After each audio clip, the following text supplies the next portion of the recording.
Gente, olha só. Nosso assunto agora é sério e bem forte. Prestem atenção. A influenciadora digital Pamela Gomes de Holanda, ex-mulher do DJ Ives, compartilhou em uma rede social vídeos em que aparece sendo agredida com tapas, socos e chutes pelo artista. As imagens foram registradas na residência do casal e a vítima chega a ser agredida ao lado da filha de apenas 9 meses, né, Paula? Pois é, olha, eu não conhecia o DJ Ives, Também eu não conheço muito o pessoal aí do forró e tal, mas ele é o produtor de Chão de Avião desde a época de Aviões do Forró, né? Nesse ano ele se lançou como artista solo, faz sucesso pra caramba, tem algumas músicas aí como Volta Bebê, Volta Neném, Esquema Preferido, enfim.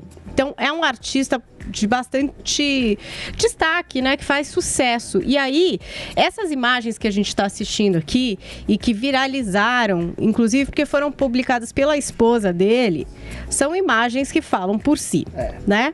São imagens de agressão, né? Agressão, inclusive, às vezes, com a presença de outras pessoas, de uma terceira pessoa, uma babá. Tem um outro homem também que às vezes está circulando aí conforme ele começa a bater na menina e o cara não faz nada, meio que deixa acontecer. Que isso. Então, Pois é, assim, quem são essas pessoas, hein? Estranho. acho que isso vai ser Uma é a averiguado babá, né? Uma é Deu a pra babá perceber. do bebezinho. Dá pra perceber que alguém que tá Agora esse ajudando ali com o homem bebezinho. aí, olha, ele fica olhando, não faz E nada. sai, e aí é isso. O que prova que é sempre Meu assim, Deus. né? Que alguma coisa... Ninguém se assustou com o que acontece. Aquela típica Como se coisa. fosse uma coisa Mais um que- dia nessa rotineira, residência. É o que vem a provar. E que é difícil de... É difícil, né? Essas imagens são bem complicadas de se assistir. Elas foram publicadas pela Pamela Holanda nas redes sociais dela e acabaram viralizando bastante, gerando matérias. Ela até no stories dela escreveu o seguinte, ó: eu espero e preciso agradecer todo o apoio que estou recebendo. Dizer que não estou bem, mas que estou segura, eu e minha família e minha filha. E dizer que também, hoje, o meu choro é de alívio, por ter certeza que Deus está com a gente, que nunca mais vou viver o que vivi e que não preciso mais fingir para ajudar ninguém. Não existe fama, status, dinheiro, posição social, contato ou influência que permita ele de ficar impune. Eu me calei por muito tempo, eu sofria sozinha com a minha filha, sem apoio até dos que se diziam estar ali para ajudar, que eram coniventes e presenciavam tudo calados, sem interferir, com a desculpa de que eu tinha que aguentar calada, porque era o jeito dele, era esse o temperamento dele, e que se eu quisesse viver com ele, teria de me sujeitar e ser submissa. Não se calem jamais, eu não vou me calar. Bom, como vocês bem devem imaginar, repercutiu pra caramba todas essas publicações, essas imagens. E a gente tem até a fala do DJ Ives, porque ele resolveu dizer alguma coisa a respeito disso nos stories dele.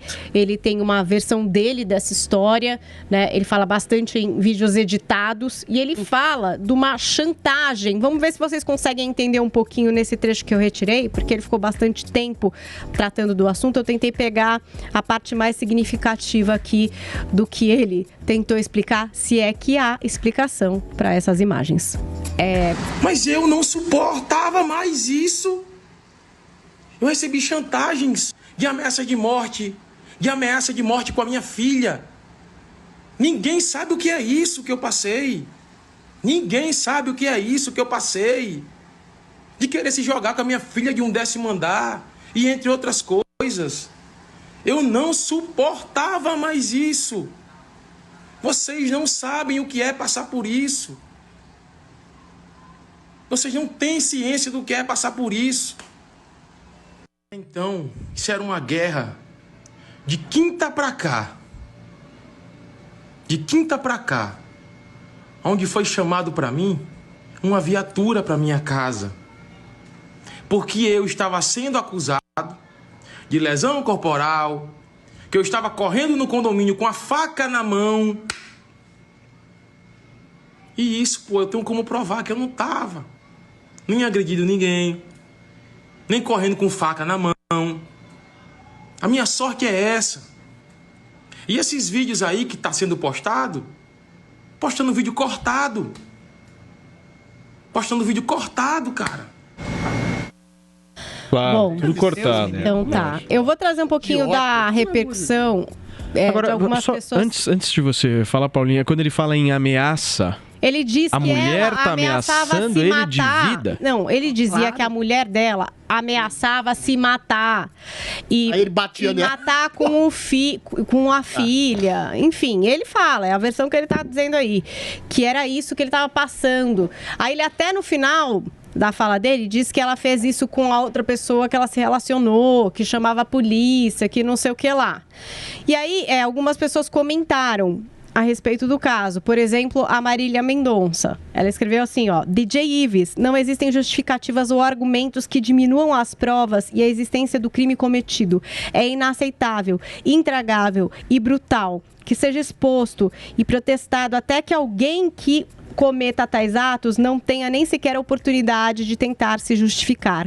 A culpa nunca será da vítima. Aí eu peguei também da Juliette, porque assim, extrapolou o universo da música, assim, todo mundo ficou muito indignado com o que assistiu. Eu nem sabia quem era o cara, né?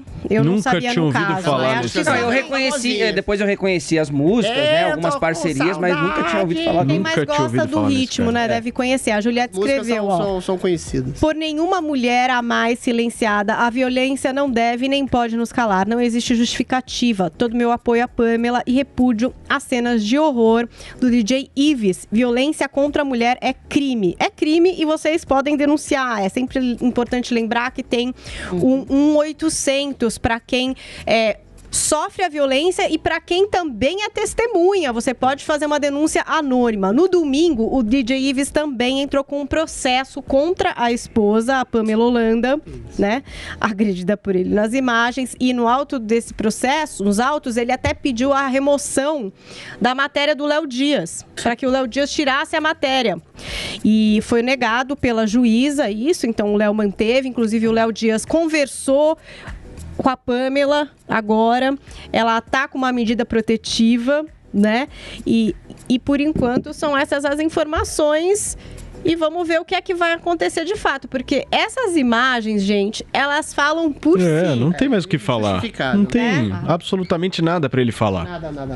Agora, o ponto é, esse cara não foi ainda pra cadeia. Então, não foi. Foi pra delegacia e saiu solto. É inacreditável, Mesmo com todas né? essas inacreditável. imagens, né? E o chão de avião, como você disse, né? Se desligou. Paulinha? Claro. Desligou Desligou se ele. disse, É contra a sabia da agressão. relação, Gente, é aquela coisa, né? Quem vai que nada defender essa justifica a história? violência contra a mulher também. É inacreditável um cara desse não ser preso em flagrante, Tem que né? ser preso. Isso praticamente É pode isso. ser considerado um flagrante, É né? isso. Não entendo muito juridicamente se um vídeo pode ser considerado. Até a gente já teve essa discussão a gente teve aqui. um deputado que foi a gente já preso teve. por uma ameaça abstrata de A gente uma já teve essa violência, discussão, uma agora- violência real não tem. Esse é um caso de Claro. violência real, concreto, nojento, asqueroso. Acho que não tem outro adjetivo para nominar isso. Bruna. Na verdade, a gente percebe que ela usou como último recurso da publicidade uma história que, pelo que ela diz, já vinha lá de trás, né? Se ela sentiu necessidade de gravar e colocar em rede social para conseguir a medida protetiva, o que é que isso indica pra gente? Que toda a ação policial para a defesa da mulher, ela não é tão eficiente quanto ela deveria, tá? Se a gente analisa uma série de histórias, a gente vai ver muita mulher que fala, não, eu quero que esse cara tenha distância porque ele tá fazendo mal pra mim e pro meu filho. Quer dizer, o ônus da acusação é da vítima. Então, olha que horror. Ela foi obrigada a gravar, expor o que ela vivia para que ela conseguisse a medida protetiva, né? Justamente porque ela acusar, talvez, o corpo de delito não bastasse. Um cara desse tem que ficar longe dela, longe da criança e não pode nem ter a ousadia de pedir guarda, esse tipo de história. Ela vai penar para conseguir manter ele distante. Então, assim, se ela gravou as cenas, é porque ela entende que tudo isso seria necessário para o processo que virá. Agora, que eu também vi esses stories que ele gravou, né, Paulinha? E aí no meio dos stories ele botava algumas cenas dele também, desses momentos de agressão. Tentando justificar, tentando falar que ele também foi agredido. Imagina. Só que as cenas que ele postava não tinha. Tinha só uma reação da mulher também. Claro.